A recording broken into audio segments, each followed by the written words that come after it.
ഓം പ്രാതരഗ്നീം പ്രാതരീന്ദ്രാം ഹമാമാവേ പ്രാതർമിത്രവരുണ പ്രാതുരീശ്വര സ്വാഹ.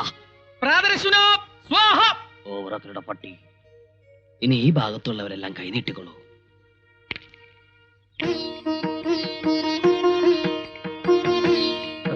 പഞ്ചസാരയുടെ അസുഖമുള്ളതാ എനിക്ക് മൂത്രത്തില്.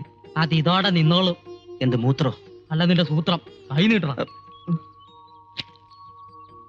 വലത് കൈ നീട്ടു. എനിക്ക് ഇടത് കഴിക്കാ സ്വാധീനം. സ്വാധീനം ഇടതിനാണെന്നറിയാം, പക്ഷെ വലത് കൈ നീട്ടിയാ മതി. എന്താ രണ്ടാളും അവിടെ തന്നെ നിന്ന് കളഞ്ഞത്? വന്നോളൂ. ഞങ്ങളോ? ഞങ്ങൾ ഈ തറവാട്ടിലെ മറുവാക്ക് വേണ്ട, പറയണതങ്ങ് അനുസരിച്ചാ മതി. കൈകൾ നീട്ടു. അപ്പൊ ഇവനെന്താ കൊടുക്കാത്ത? അയ്യോ, ഞാൻ പരികർമ്മിയാണ്. കർമ്മകർമ്മി. ആരെയും ഒഴിവാക്കുന്നില്ല. പരികർമ്മിയും കൈ നീട്ടു. മാമ്പിള്ളി കൈ നീട്ടിക്കൊള്ളൂ. ഞാൻ മാമ്പിള്ളിയാണ്. മനസ്സിലായി, നീട്ടു. ഓം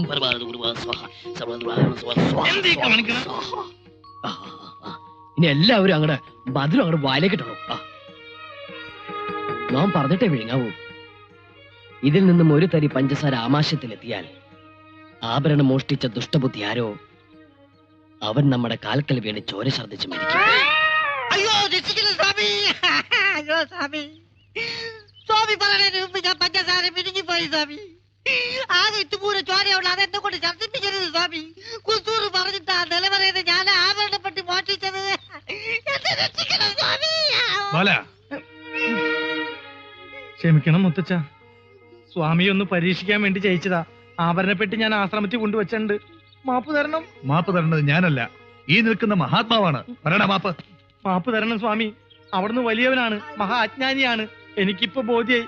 അറിവില്ലായ്മ കൊണ്ട് ഞാൻ ചെയ്ത അപരാധങ്ങൾ പുറത്ത് എന്നെ അനുഗ്രഹിക്കണം സ്വാമി. എഴുന്നേൽക്കൂ. ഇനിയെങ്കിലും മോഷണം നിർത്തി മോക്ഷപ്രാപ്തിക്കായി പ്രാർത്ഥിക്കും മകനെ. ശ്രീ ജയദേവാനന്ദ സ്വാമിക്ക്, ശ്രീ ജയദേവാനന്ദ സ്വാമി തിരുവടികൾക്ക്. പറ്റില്ല എന്ന് പറയരുത്. സ്വാമിയെ കൂട്ടി പൂജയ്ക്ക് ചെല്ലാമെന്ന് ഞാൻ ഏറ്റുപോയി. മുത്തച്ഛൻ കൂടി പറഞ്ഞോണ്ടാ പൂജയ്ക്കുള്ള ഏർപ്പാടാക്കിയത്. എന്താ മാമ്പിളിയുടെ അഭിപ്രായം? അഭിപ്രായം പറയാൻ ഞാൻ ആരുമല്ല.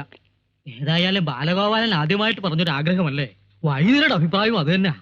ഞാൻ കാല് പിടിച്ച് അപേക്ഷിക്കാണ്, സ്വാമി വരണം. സ്വാമിയിൽ വിശ്വാസമുള്ള ഒരു ഭക്തന്റെ ആത്മാർത്ഥമായ അപേക്ഷയാണ്. ഉപേക്ഷിക്കരുത്. ഏതായാലും പൂജ നടക്കുന്ന സ്ഥലം വരെ ഒന്ന് പോവുക. ശരി, ബാലഗോപാലിന്റെ പൂജയ്ക്ക് നാം വരാം.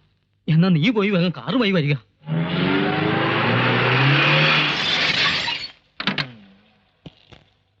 സാമ്യം പരികർമ്മി ഒന്നും കൂടെ ഇറങ്ങിയാലും നല്ല സീനറി. ഇതേതാ സ്ഥലം? ഇതൊരു പുണ്യസ്ഥലം. ഇതാണ് നാറാണത്ത് പ്രാന്തൻ ജനിച്ച സ്ഥലം. നാരായണ, ഇത് അദ്ദേഹത്തിന്റെ വീടാണോ? അല്ല, ഇത് അദ്ദേഹത്തിന്റെ ഗസ്റ്റ് ഹൗസാ. അല്ല, അദ്ദേഹം മരിക്കുന്നതിന് മുമ്പാണ് ഇവിടെ താമസിച്ചിരുന്നത്, അതോ മരിച്ചതിന് ശേഷം? ഇവിടെ മനുഷ്യവാസമൊന്നുമില്ലേ? ഉണ്ടല്ലോ. എടാ എന്തപ്പാ ഓണന്നടിച്ചോറാ.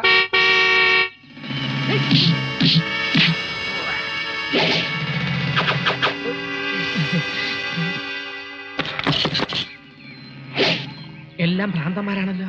നാറാണത്ത് ഭ്രാന്തന്റെ ഏരിയല്ലേ? ഇവരൊക്കെ ആരാണ്? അതൊക്കെ പിന്നെ പറയാം. അന്തപ്പാ നീ പൊക്കപ്പാ. കാറ് പോവാണ്. കാറ് പോയിട്ട് ആംബുലൻസ് വരും. വേറെ ഓട്ടം കാണും. മുത്തച്ഛനെ കുപ്പിയിലാക്കി കാർക്കിട്ട പോലെ ഈ ബാലഗോലാപനെ കുപ്പിയിലാക്കി കാർക്കിടാന്ന് കരുതല്ലേ. അടിച്ചു നിർത്തണേ കള്ളന്മാരെ.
ഓർമ്മയുണ്ടോ? കിട്ടട്ടെ, എനിക്ക് കിട്ടട്ടെ. മാടിത്തരം കാട്ടി ഇത്തരം കിട്ടിയ പോരാ. അയ്യോ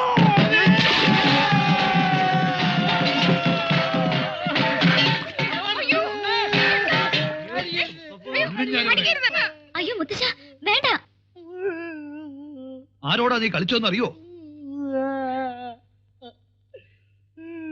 അവന്റെ അറിവില്ലായ്മ കൊണ്ടല്ലേ? ഇതിന് അറിവില്ലായ്മ പറയാ, അഹങ്കാരം എന്നാ. എന്റെ ഭഗവാൻ, അമലി, ഇവന്റെ പെട്ടിയും പ്രമാണങ്ങളൊക്കെ പുറത്തേക്ക് എടുത്തോളൂ. ഒക്കെ ഞാൻ എടുത്തിട്ടുണ്ട്. ആയുഷ്കാലം മുഴുവനും ഇവന്റെ പെട്ടി ചുമക്കാനാ നിന്റെ വിധി. ഇവനിട്ട് ഞാൻ കൊടുത്തു വിടേണ്ടതാ. അയ്യോ, ഞാനിതൊന്നും മനസ്സിലാവാ. വിസ്തരിക്കണ്ട, പുറത്തേക്ക് ഇറങ്ങിക്കോളൂ. ആ പോക, ഇറങ്ങുക. വാസുമതി, തിരുമാ വിട തരൂ. അതിന് ചേട്ടന് വിട തരൂ. മുത്തച്ഛ, എന്നോട് എന്തെങ്കിലും കരണ്ട് തോന്നണെങ്കിൽ ഒരു STD വിളിക്ക. ആ നിമിഷം ഞാനിവിടെ പറഞ്ഞെത്തും. നീ ഇനി ഇങ്ങോട്ട് വരണോന്നേ ഇല്ല. അങ്ങോട്ട് ഇറങ്ങുക, പോവുക. അതിന്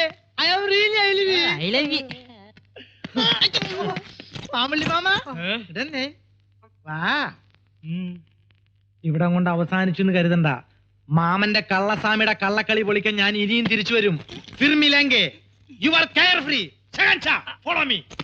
ഗുരുവേ, ആരുടെ സിദ്ധി കൊണ്ടാന്നറിയില്ല എന്റെ പ്രവചനം വലിച്ചു.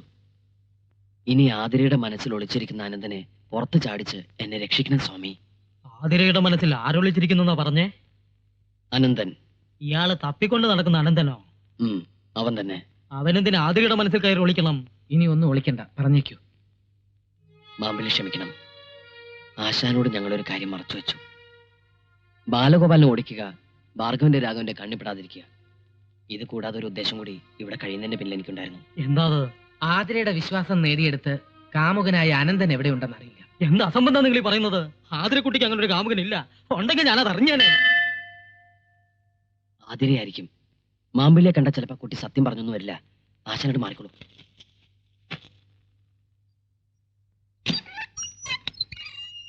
ആ, ആതിര ഇന്ന് സന്തോഷവതിയാണല്ലോ. അതെ, നന്ദി പറയാൻ വന്നതാണ്. ബാലേട്ടൻ ഇവിടുന്ന് ഇത്രയും പെട്ടെന്ന് തിരിച്ചു പോകുന്ന സത്യത്തിൽ എനിക്ക് അത്ര വിശ്വാസമില്ലായിരുന്നു. ഇപ്പൊ വിശ്വാസമായോ? ആയി. മനസ്സിലെ മോഹത്തിന് മാർഗതടസ്സമായി വന്നയാൾ ഒഴിവായി. ഇനി പറയൂ, മനസ്സിൽ ഒളിപ്പിച്ചിരിക്കുന്നയാള് എവിടെയുണ്ട്? എവിടെയുണ്ടെങ്കിലും ഇവിടെ വരുത്തി നാം നിങ്ങളുടെ വിവാഹം നടത്താൻ സഹായിക്കാം. സത്യമാണോ? സത്യം. പറയട്ടെ? പറയൂ, എവിടെയാന്ന് പറയൂ. എന്റെ മനസ്സിൽ ഞാൻ ഒളിപ്പിച്ചു വെച്ചിരിക്കുന്ന ആള് ആ, അത് സ്വാമിയാണ്.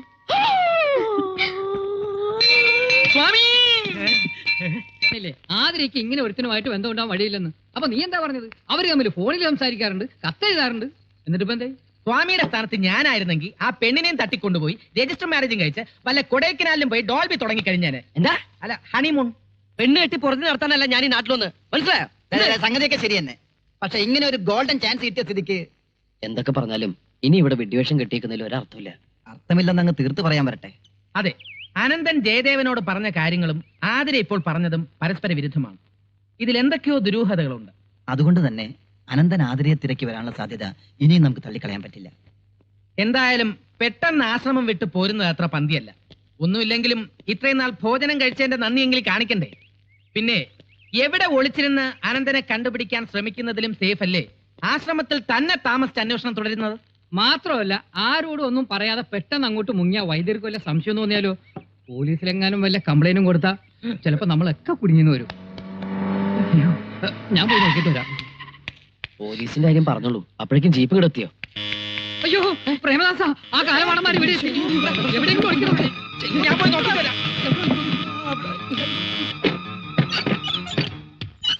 എവിടെടാ ജയദേവൻ? ജയദേവനോ? അങ്ങനെ ഒരാൾ ഇവിടെ താമസമില്ലല്ലോ. ഉണ്ടോ ഇല്ല ഞങ്ങൾ അകത്തേക്ക് കയറാൻ പറ്റില്ല.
വേണ്ട,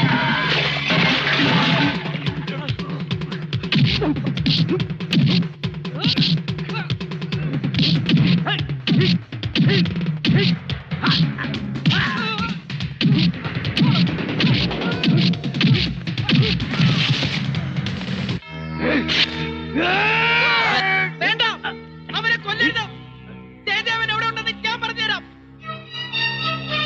പ്രേമ പറയരുത്, ഒന്നാലും പറയരുത്. ഞാൻ പറയാം, പറയലടാ. ഞാൻ പറയും. നമ്മൾ ഇടികൊണ്ട് ചത്തിട്ട് അവൻ മാത്രം അങ്ങനെ സൂഹിക്കണ്ട. എങ്കിൽ പറയടാ പുല്ലേ. ജയദേവൻ അനന്തനെ അന്വേഷിച്ച് ബോംബെ പോയിരിക്ക. ബോംബെയിൽ എവിടെ? പറയരുത്, ഇവന്മാരവനെ കൊല്ലും. കൊല്ലട്ടെ, അവന് വേണ്ടി മരിക്കാൻ എന്നെ കൊണ്ട് പറ്റില്ല. പറയടാ, ബോംബെയിൽ എവിടെ അവന്റെ താമസം? പറയണം. അൽഹംദുലില്ല street, door number 33, Andheri, Dolby Nagar, Mumbai. ബോംബെയിൽ എവിടെയുണ്ടെങ്കിലും ഞങ്ങൾ അവനെ തപ്പിയെടുത്തോളാം. അതല്ല, ഈ പറഞ്ഞത് കള്ളമാണെങ്കിൽ ഞങ്ങൾ ഇങ്ങോട്ട് തന്നെ തിരിച്ചു വരും. അവനെ കാണാൻ വേണ്ടി മാത്രമല്ല, നിന്നെ കൊല്ലാൻ കൂടി. നീ ആരുടെ അഡ്രസ്സാ പറഞ്ഞു കൊടുത്തത്? ആർക്കറിയാം? പിന്നെ ഇത്ര കൃത്യമായിട്ട് നീ എങ്ങനെ പറഞ്ഞേ? അപ്പോഴത്തെ അവസ്ഥയില് ബോംബെയിലെന്നല്ല, ഈ 14 ലോകത്തെ ഏത് അഡ്രസ്സും ഞാൻ പറഞ്ഞു കൊടുത്തേനെ. അല്ല, നമ്മുടെ ജയദേവ സ്വാമി എവിടെ? ഞാനിവിടെ ഉണ്ട്. ഇവിടെ ഇവിടെ. ആഹാ. എന്റെ അമ്മേ, എങ്ങനെയാ നിങ്ങളോട് നന്ദി പറയണ്ടെന്ന് എനിക്കറിയില്ല. നന്ദി പ്രകടനമൊക്കെ പിന്നെ ആവാം. ആദ്യം നീ താഴോട്ടിറങ്ങ്. അല്ല, ഈ ഡോൾബിക്കകത്ത് നീ എങ്ങനെ കേറി? കേറിയതല്ല, കേറി പോയതാണ്. ബാക്കിൽ നിന്ന് കുത്തു കൊടുക്ക്. ബാക്കിൽ നിന്ന് കുത്ത ഞാൻ എന്താ പുട്ടോ? ചപ്പാത്തിയൊക്കെ പിന്നെ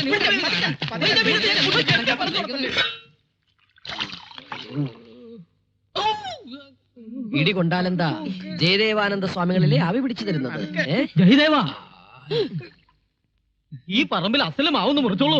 എന്തിനാ? എന്നെ ദഹിപ്പിക്കാൻ. നീ ഈ നിമിഷം അവിടെ എത്തില്ല എന്ന് വെച്ചാ ആ കംസൻ ഇന്നെന്റെ ശവദാനം നടത്തും. ഉറപ്പാ. അതിന് മാവ് തന്നെ വേണമെന്നുണ്ടോ? പ്ലാവായാലും പോരെ? എന്താ എന്ത് പറ്റി? അത് ഞങ്ങള് തല്ല്. ഞങ്ങൾ ഇവിടെ ഓണത്തല്ല് നടത്തിയതാ. അതെ, ഓണത്തല്ല്.